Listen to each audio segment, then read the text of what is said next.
going on, everyone? It's Friday, May 13th. Oh, it's Friday the 13th today.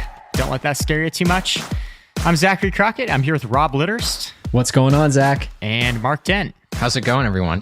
Today, we're talking crypto. The market is sliding down, and Rob's going to hone in on some crazy drama that's going on with one coin in particular. We're going to explain what stablecoins are and a whole lot of other good stuff. Mark's also going to take us through what's causing an unprecedented shortage in baby formula across the US. But before we get into that, let's take a quick look at what else is going on in the business world.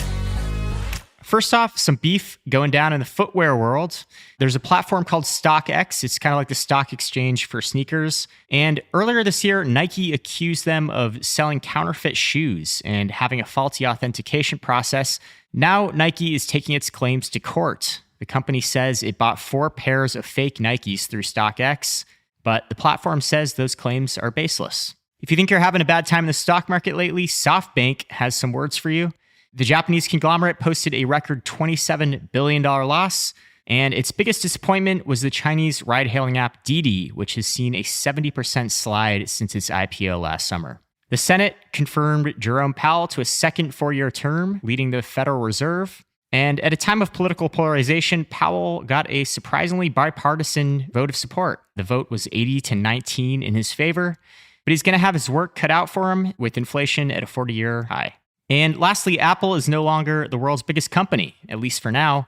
The oil giant Saudi Aramco is now worth about $2.43 trillion compared with Apple's $2.37 trillion. They can thank oil prices for that. Brent crude, the global benchmark, is up 36% so far this year, and Apple stock, meanwhile, has fallen more than 17% since January. All right, so before we get into this crypto story, we're going to have to set up a little context here. The crypto market is crashing a little bit. The 2 largest coins have both dipped more than 50% from their all-time highs last November. Bitcoin's down under 30,000, Ethereum's under 2,000. And a lot of smaller coins have also lost 50 to 80% plus of their value. More than $200 billion has been wiped out of the market just yesterday alone. And one supposed way to hedge against all this volatility is through these things called stablecoins. Rob, just to start us out here, what exactly is a stablecoin? What are we talking about? Yeah, so stablecoins are essentially cryptocurrencies that peg their value to an existing asset. We can get to what kind of assets those actually are here in a second, but they basically offer crypto holders an easy way to move money from their bank to the blockchain. So for instance, if you were to download the Coinbase app or something like that because you wanted to buy crypto, because the prices of Ethereum and Bitcoin and all of those other currencies fluctuate so wildly, you probably don't want to, or I don't even think you can just go straight from cash to Bitcoin or Ethereum, because in order to actually buy it, it has to kind of clear the blockchain and the price can swing wildly during the time of that transaction. And so what a lot of these exchanges use is these stable coins as a way for you to go to dollars to an asset that essentially reflects the value of a dollar so that then you can buy other cryptocurrency. And there are 3 main types of stable coins, right? Yeah, exactly. So for the coins to stay stable, they need to be backed by something that they can peg their value to. And this is typically called collateral. And to your point, Zach, there are essentially 3 types of collateral that you can have in the stable coin market. So there's fiat backed, which is, I think, the most conventional approach. It's coins that are backed by a national currency like the US dollar, the Japanese yen, that match the fiat currency in their reserves to the number of coins in circulation. Another way of wording that, so if you had a stable coin that reflected the US dollar, you would have the same amount of dollars in your reserves as you have circulation of those coins kind of out in the wild, right? Mm-hmm. So you back it on kind of like a 1-to-1 ratio. The next type is cryptocurrency-backed stablecoins, which are intuitively backed by another cryptocurrency like Bitcoin or Ethereum or something like that.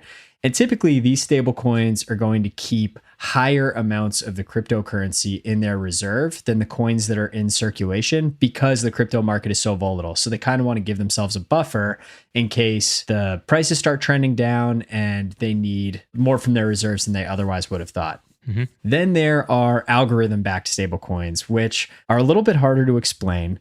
They're coins that use an algorithm or a smart contract to peg the stablecoin to another crypto token that helps ensure that the stablecoin remains stable.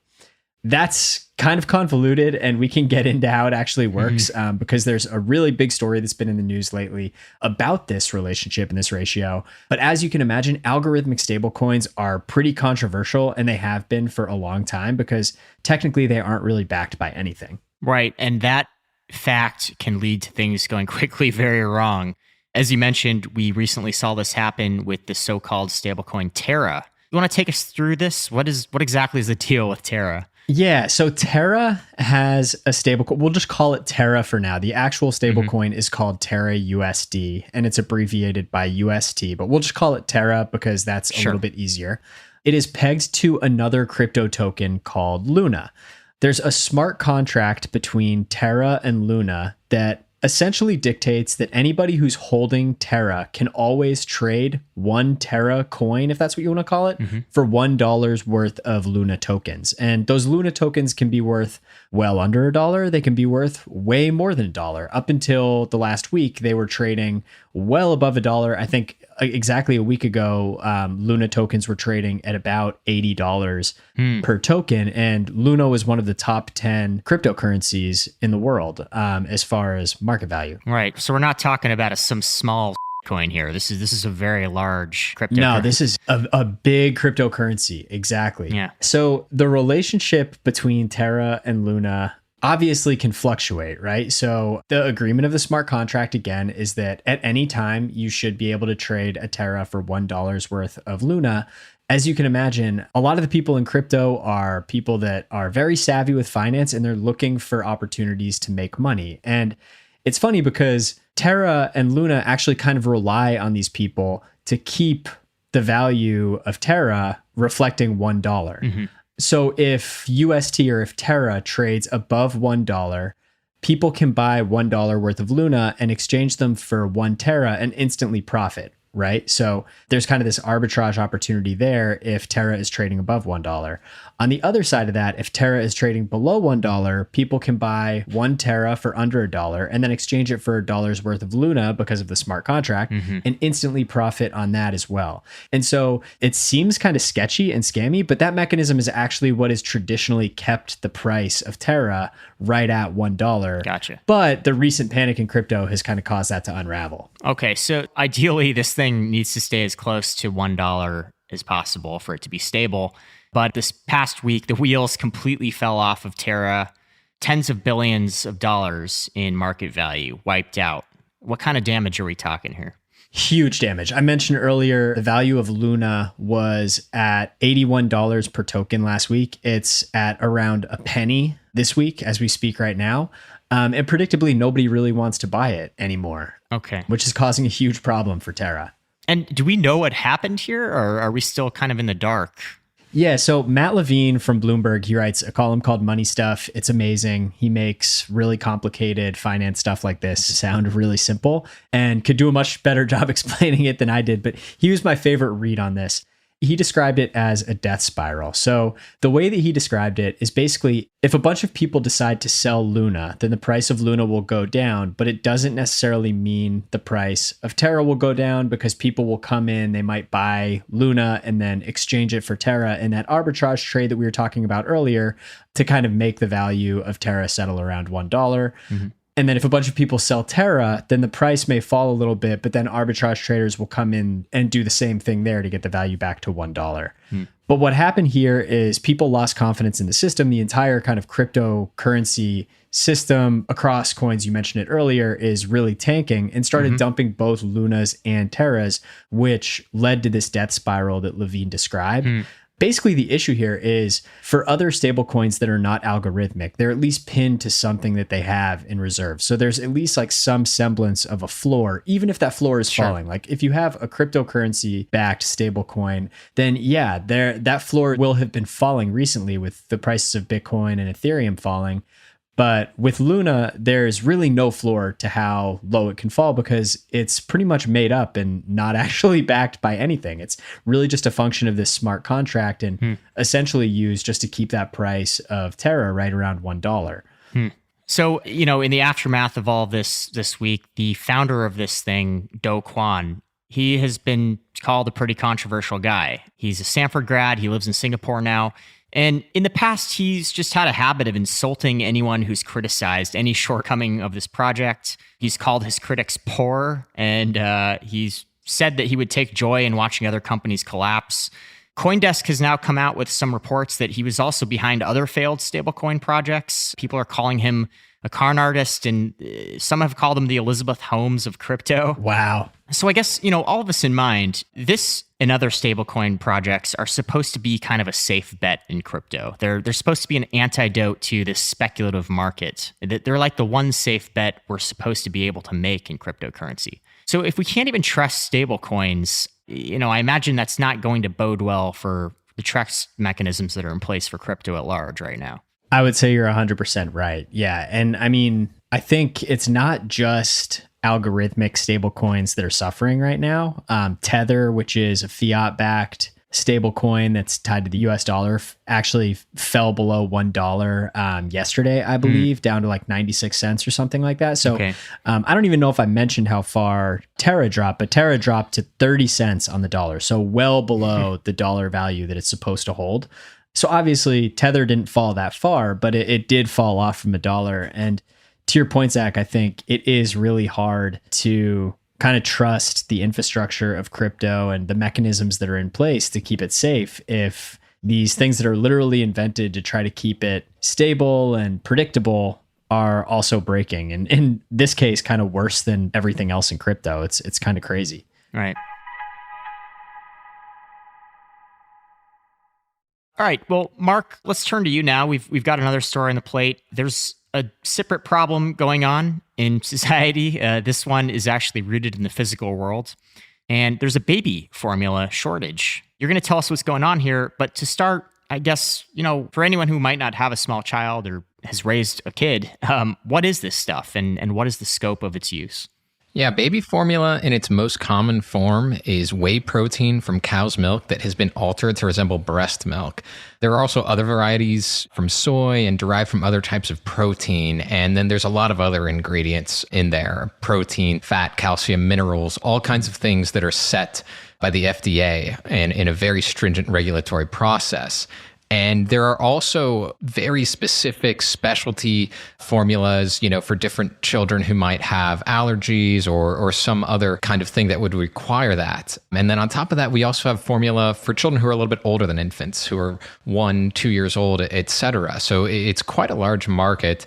And an interesting thing about these shortages is that some of them are impacting these specialty formulas. So it's not so simple as just being like, well, I can just switch to a different type. Parents like to continue to give their child the same formula no matter what, and then especially for infants who require these specialty ones. And there are a lot of infants who are using this. According to the CDC, nearly 20% of all infants start using it, at least in part, just in the first few days after their birth. And then after about 3 months, only about half of babies are still exclusively breastfeeding. And then that number falls to about 25% at 6 months. So you're talking about the great majority of babies are ingesting this formula when they're very young, at least part of the time, if not most of the time. So this is something parents heavily rely on for safe nutrition of their infants.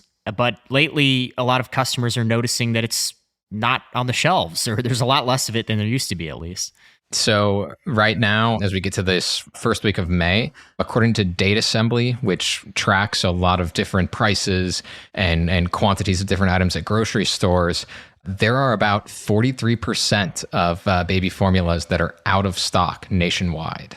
Some states and cities are seeing well over 50%. That includes where I'm at here in Texas. The state average is around above 50%. And the New York Times has reported that San Antonio, at least a couple days ago, was the city with the biggest shortages in the entire country. Wow. So it's really bad in certain places. Now, normally, you would see only around 2% to 8% of baby formulas out of stock per Data Assembly, at least. And they've kind of been tracking it through the pandemic. And last year, that's where we were at. And for most of 21, it was around 2%. It was getting up to 5 to 10% toward the end of the year. And now it has just skyrocketed over the last 3 months, and especially over the last 3 or 4 weeks. Wow. And why are we drying up here? So there's one problem that's like the problem with everything in the business world and probably the crypto world, every single world, right? Which is the pandemic is confusing stuff. Mm-hmm. The supply chains got tangled up.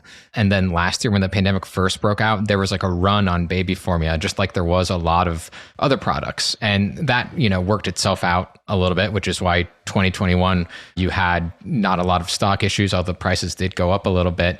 But that hoarding from early days of the pandemic led to reduced demand, right? Because people had a bunch of it in their cupboards already at home. And so that led to producers producing less. And then we had these normal supply chain issues of COVID at the factory and whatever else throwing a wrench into things. And so there was just this really murky picture. But that's just part of it. Like what's different about baby formula is that there's a lot of other factors that make this different than, say, the chip shortage or other things that we've been talking about for the last, year or two.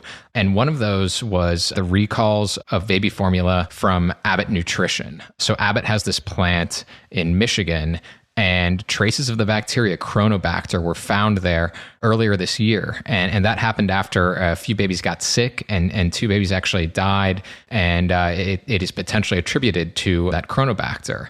So that factory had to stop producing. They voluntarily removed some of their very popular formulas. And so Abbott, Gerber, and Mead Johnson basically have a monopoly on U.S. formula sales. Those are the 3 biggest brands, and they are huge. So when one of those has to recall a couple of its different formulas, it makes a really big difference. And it was only this week that the FDA struck a deal with Abbott to start allowing it to produce formula again at that Michigan plant on a case-by-case basis. So it was in February when they decided to remove those formulas, and now 2.5 months later, they're only now ramping up production again on a case-by-case basis.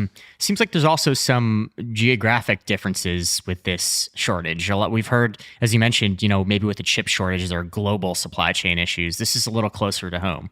This is like the rare non-globalism supply chain deal. It's definitely quite a bit different than what we've seen in a lot of our other shortages. And so, like I was mentioning, the recall happened because of a plant in Michigan, products made here in the good old United States. And whilst there are certainly some formulas that are made overseas, the FDA has very tight regulations on what can be in those formulas, right? So even in Europe, which produces very similar formulas for sale over there, those cannot just be like shipped over here. There are parents who buy those online through gray markets and whatnot because they believe in them, but they don't fit the same stringent regulations that the FDA has. So if we are to get formulas from elsewhere, they need to be produced to those standards. And in Europe right now, it's also not that easy to just like ramp up new production anywhere because a lot of facilities have been taken over and used for something else to ship things to Ukraine because, production is down there. And then finally, one other kind of complicating issue with this formula shortage that was actually kind of brought up by this firm called Demographic Intelligence. And they were explaining this to the Washington Examiner, how they do a twice yearly survey on breastfeeding. And the CDC does as well. But Demographic Intelligence found that rates of breastfeeding have gone down quite a bit between 2019 and 2022. And I was looking at the CDC breastfeeding reports, and it has also declined slightly over the last couple of years. So throw all these different kind of supply chain things, these FDA regulations, and then the fact that it would seem that more people are just using formula generally. And that's where we are. Yeah. I've seen a lot of talking heads say, why not just breastfeed babies like the good old days? Why do we even need baby formula? And they think that this shortage is just trumped up. It's a non-issue. But it's a little more complicated than that, right? There are, I'm sure, gender and social inequalities at play. There are reasons that people can't breastfeed. Yeah, absolutely. I mean, when people are at work, it's not so easy to breastfeed. And the CDC, as part of their kind of breastfeeding report card that they keep track of every year, this was a couple years ago, but the CDC noted that almost half of employers provide worksite lactation support programs. So think about that. That means half do not. Right. There are all kinds of ways in which people would need to use baby formula, and it's just incredibly hard to get now, and people who are finding it are finding that it's going for double the rate that it normally is, or sometimes even more. Rob, I'm interested to get your perspective as a new dad. Like, how have you and your wife been weathering the storm here? Our baby has been fully breastfed, but it's not lost on me that definitely is a privilege to be able to do that. We both work from home primarily and have the flexibility for my wife to be able to pump if she needs to and kind of stock the fridge with milk if she's not going to be around. So we have not really been affected by the formula shortage personally, but we have friends that definitely have. And you guys hit, I think, a lot of the socioeconomic reasons that formula is much more popular in some areas. There are also kind of gender equality reasons as well. We have a couple friends who use formula as a way to really kind of divvy up the work evenly between the mom and the dad. When your wife or when the mother kind of doubles as food source, there tends to be like a certain dynamic between the baby and the mother. And it can, I think, really naturally kind of spiral into the mother taking over a lot more childcare duties than the father sometimes. And so I think that's what our friends have tried to avoid by going to formula. But yeah, you nailed it, Mark. I think there are a lot of reasons why people choose to feed their babies formula. And this is a super, super critical issue that hopefully we can figure out soon. Mark, have you seen any kind of outlook on when we might get a little relief here? To be honest with you, I have not. There is really no signs of it abating quickly. The one bit of positive news, as I mentioned earlier, was that Abbott facility has started to ramp up again, but on a case-by-case basis, as I mentioned. And there was a lot of criticism over why the FDA was dragging its heels and why it had taken so long for them to figure out how to get Abbott to start producing those types of formulas again in a safe way. Now that they're going to be able to start doing that, that could help. But like I said, there isn't really a simple fix to this because of the USA's stringent regulations for what goes into the formula. So you have similar formulas in Europe that we can't use, although, like I said, there are plenty of parents who buy them online and find a way to get them here. But yeah, there's not like that quick of a way to fix this thing. All right. Well, we'll keep an eye on this and on the crypto world. And hopefully things will begin to work themselves out soon. All right, that's going to do it for us today. Thanks for tuning into the Hustle Daily Show. We're a proud part of the HubSpot Podcast Network. Our editor is Robert Hartwig, and our executive producer is Darren Clark. If you liked what you heard today, we've got a lot more tech and business coverage over at thehustle.co. Have a great weekend, everyone, and we'll catch you all next week.